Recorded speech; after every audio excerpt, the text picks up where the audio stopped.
सालों पहले यमुना किनारे धर्मस्थल नाम का एक नगर हुआ करता था। वहाँ एक ब्राह्मण रहता था जिसका नाम गणपति था।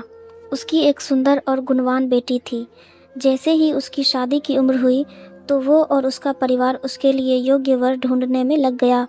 एक दिन ब्राह्मण किसी के घर पूजा करने के लिए गया और उसका बेटा भी पढ़ाई के लिए घर से बाहर चला गया। उस समय घर में ब्राह्मण की बेटी और उसकी पत्नी ही थी।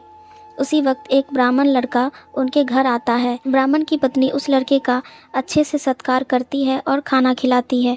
लड़के का स्वभाव ब्राह्मण की पत्नी को पसंद आता है और वो उससे अपनी बेटी की शादी का वादा कर देती है। उधर ब्राह्मण गणपति जिनके घर पूजा करने गया था, वहाँ भी वो एक ब्राह्मण लड़के से मिलता है और उससे अपनी बेटी की शादी करवाने का वचन दे देता है।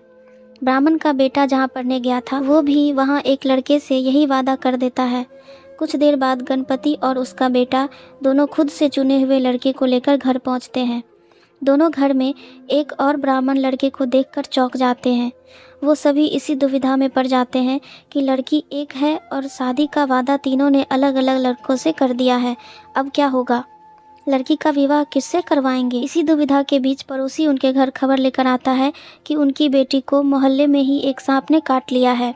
भागा भागा पूरा परिवार और तीनों ब्राह्मण लड़के लड़की के पास पहुंचते हैं, लेकिन तब तक लड़की की मौत हो जाती है। यह देखकर तीनों लड़के बहुत दुखी हो जाते हैं।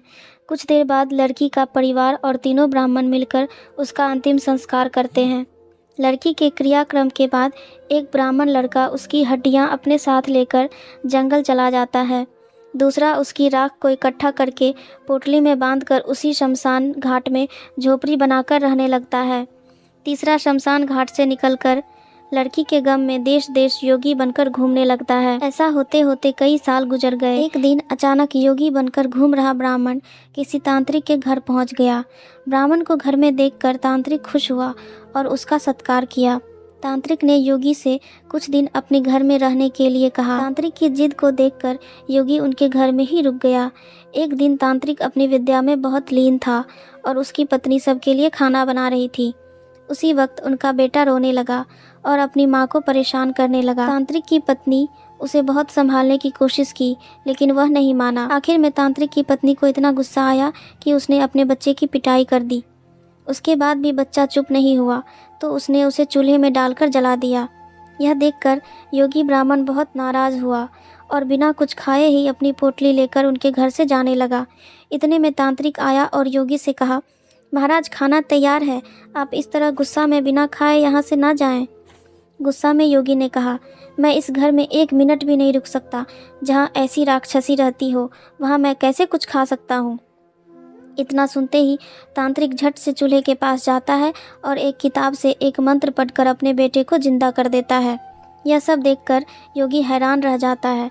उसने सोचा कि अगर यह किताब मेरे हाथ लग जाए तो मैं अपनी पत्नी को जीवित कर सकता हूँ। योगी यह सोच ही रहा होता है कि उधर तांत्रिक बेटे को जीवित करने के बाद फिर से योगी से खाना खाने का आग्रह करने लगता है। योगी खाना खाता है और फिर से वहीं रुक जाता है। अब योगी के दिमाग में बस यही बात चल रहा था कि बस वो किसी तरह से उस किताब को हासिल कर ले। सोचते सोचते रात हो जाती है। सब खाना खाकर सो जाते हैं। आधी रात को योगी उस मंत्र वाली किताब को लेकर तांत्रिक के घर से सीधे उस शमशान घाट पहुंचता है जहां ब्राह्मण की लड़की का अंतिम संस्कार किया गया था। वो सबसे पहले झोपड़ी बनाकर उसी जगह रह रहे ब्राह्मण को बुलाता है और उसे सारी कहानी सुनाता है। इसके बाद दोनों मिलकर फकीर बने ब्राह्मण को ढूंढते हैं। फकीर ब्राह्मण के मिलते ही योगी ब्राह्मण दोनों से कहता है कि लड़की की हड्डी और राख लेकर आओ, मैं उसे जिंदा करूंगा। दोनों ऐसा ही करते हैं। राख और हड्डी इकट्ठा करने के बाद लड़की को जलाई हुई जगह में योगी ब्राह्मण मंत्र पढ़ता और लड़की जिंदा हो जाती है। यह देख तीनों ब्राह्मण बहुत खुश हो जाते हैं। इतनी कहानी सुनाकर बेताल चुप हो जाता है। कुछ देर बाद वह राजा विक्रम से पूछता है, बताओ वह लड़की किसकी पत्नी हुई? विक्रमादित्य बेताल के दोबारा उड़ने के डर से जवाब नहीं देते। गुस्से में बेताल कहता है, देखो अगर तुम जवाब पता होते हुए भी नहीं दोगे तो मैं तुम्हारी गर्दन में काट दूंगा, जल्दी से जवाब दो। इतना सुनते ही राजा बोलते हैं, जो ब्राह्मण शमशान में कुटिया बनाकर रह रहा था वो उसकी पत्नी हुई। बेताल पूछता है, कैसे? तब विक्रमादित्य जवाब देते हैं, जो हड्डी चुनकर फकीर बन गया वो उसका बेटा हुआ। जिसने तांत्रिक विद्या से उसे जीवित किया वो उसके पिता समान हुआ। और जो उसकी राख के साथ जीवन जी रहा था वो ही उसका पति हुआ। जवाब सुनते ही बेताल ने कहा, राजन, तुमने बिल्कुल सही उत्तर दिया है, लेकिन शर्त के मुताबिक तुम्हें मुंह नहीं खोलना चाहिए था, इसलिए मैं दोबारा उड़ रहा हूँ। इतना कहकर बेताल दोबारा घने जंगल के किसी पेड़ में जाकर लटक जाता है और राजा विक्रम उसे पकड़ने के लिए उसके पीछे भागने लगते हैं। कहानी से सीख, चतुराई और बुद्धि से बड़ी समस्या का हल किया जा सकता है।